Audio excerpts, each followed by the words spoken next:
I've had lots of conversations with very smart people on this podcast from multiple disciplines, psychiatrists, psychologists, athletes, health practitioners, and they've given me such great advice which is irrefutable scientific advice on so many areas of my life. And for some reason, there's still areas of my life that I still can't act upon that advice. And I think probably for most of my listeners who've heard great advice on this podcast and they think, yes, that's who I want to be. I have an intention to stop eating sugar at 1 a.m. at night, or I have an intention to become organized or to be this kind of friend or partner. They have the information. Right. There's something stood in the way of me doing something about that information on a regular basis. Yeah. Well, I can give you a few answers for that. Unfortunately, it normally takes crisis, trauma, disease, diagnosis, betrayal, loss. A person has to reach that lowest denominator where nothing's making that feeling go away. Has to. Well, they don't have to, but this is human. This is the human condition. This is the moment where they don't feel like returning the texts. They don't feel like going to dinner and seeing the same people. They don't feel like watching the same television show any longer. The sports car, the wardrobe, none of that is making this feeling go away. This is a moment of reckoning for the soul. And this is really when you could actually see yourself through the eyes of someone else because you don't feel like yourself anymore. And that's the moment where people begin to change. They can see how they've been thinking. They can notice how they've been acting. They could pay attention or become aware of how they've been feeling for the last 20 years. And that idea in neuroscience is called metacognition. That's the moment you're no longer the program. Now, what we believe and what we've seen and what I think is much better approach is being defined by a vision of the future. And if you understood that you could actually elevate your state without anyone or anything every single day and hold whatever that intention of your future is, and it takes a coherent brain to do that, and feel the emotion of your future before it happens. That is, you can't wait for your wealth to feel success. You can't, or abundance. You can't wait for your new relationship to feel love. You can't wait for the mystical experience to feel awe or your healing to feel whole or grateful. That's kind of the old model of reality of cause and effect, waiting for something out there to change or take away this emptiness, this lack that I feel in here. If you teach people, then they could elevate their state, and we teach that model through meditation. And they can combine that clear intention with an elevated emotion and teach them how to make that heart of theirs more coherent. If they do that properly, then they'll live their life feeling like their future has already happened. Now, from that elevated state, instead of that self-limited state, they can become as conscious of that unconscious self as they could if they were at that limited state, and being defined by that vision of the future, getting up every day inspired by it, and not letting any person, any circumstance, anything in our life remove us from that vision.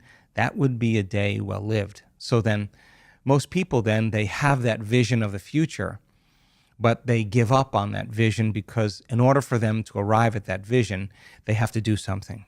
They have to think differently. They have to act differently. They have to feel differently. And it's so much easier to make the same choice every single day. And the hardest part about change is not making the same choice as you did the day before.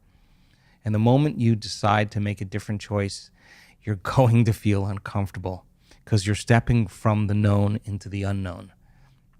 So some people would rather cling to their self-pity than take a chance and possibility. They'd rather tell the story of their past instead of telling the story of their future. They'd rather believe in their past instead of believe in their future. It's so much more important, though, to romance your future instead of romance your past. And I think if people understood that they could actually arrive at it, I think many people have done this already in their life. I think everybody, at least once in their life, has done something great. And when they did something great, they just made up their mind. And they made a decision in that moment to do something or to change with such firm intention that the amplitude of energy in making that choice caused their body to respond to their mind. that the choice that they were making to change became a moment in time that they would never forget. And the stronger the emotion they felt in order to change, the more they remembered the choice. And we could say then that they're giving their body a taste of the future emotionally, and they're literally aligning to that destiny. We discovered that if you keep doing that every day, somehow you'll arrive at that destiny, and your biology will literally begin to change to look like you're living in a different life. What are some of the biggest myths relating to behavior change and, I guess, character and personality change that hold people back? Probably belief. I think in so many ways that a belief is an unconscious process. A belief is a thought you keep thinking over and over again until it's hardwired in your brain. And most beliefs are based on past experiences. And so many people have a belief about something that has to change in order for them to arrive at a new place in their life. And what we discovered a lot of times with people in this work is that when they say, for example, they were healing themselves of a health condition, sometimes they would do their meditations 3 times in one day. And I asked them, why 3 times? And they said, because I stopped believing. And when I caught myself no longer believing in it, I had to sit down and change my belief again. In other words, they had to get up believing more in their future instead of believing less in it. And they have to change their state of being to do that. So I think that that's a limitation. I also think that unconsciously we're always waiting for something out there in our life to change so that we can change or feel the relief of the lack of what we don't have. And I do think that's kind of a limited model of reality. I think when you start changing inside of you and you start seeing the changes happening outside of you, you go from being a victim in your life to being a creator of your life. And I think that when that occurs, then all of a sudden it's no longer a have to. It's something that you want to do. You actually don't want the magic to end in your life.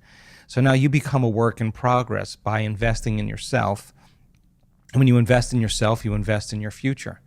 So there's probably a chronic disbelief that many of us have that we're not creators of our life. And that only when we get the parking space or something good happens to us do we believe that we're the creator of our life. But imagine a world where everybody actually took responsibility in being the creator of their life and no longer the victim of their life. I think we would see a dramatic shift in consciousness. That makes people feel uncomfortable. This idea of personal responsibility. It's almost become quite a controversial idea. The idea that we are the creator of our lives, because then I have to accept responsibility for all the bad things that happened. Dave dumped me. I got fired from work. Someone bumped into my car and it hurt my neck. Well, maybe that happened by default. Maybe that happened by not creating. Maybe you were just left to the randomness of reality that maybe you're not creating. And the fact that you're not creating, you're left to the effects of your environment actually controlling you, controlling your feelings and thoughts. And by creating, what do you mean by creating? As in, well, if being intentional. If you woke up every morning and you truly made time to think like this, okay, if my personality creates my personal reality, and my personality is made of how I think, how I act, and how I feel, if I want to create a new personal reality, a new life, I'm going to have to change my personality.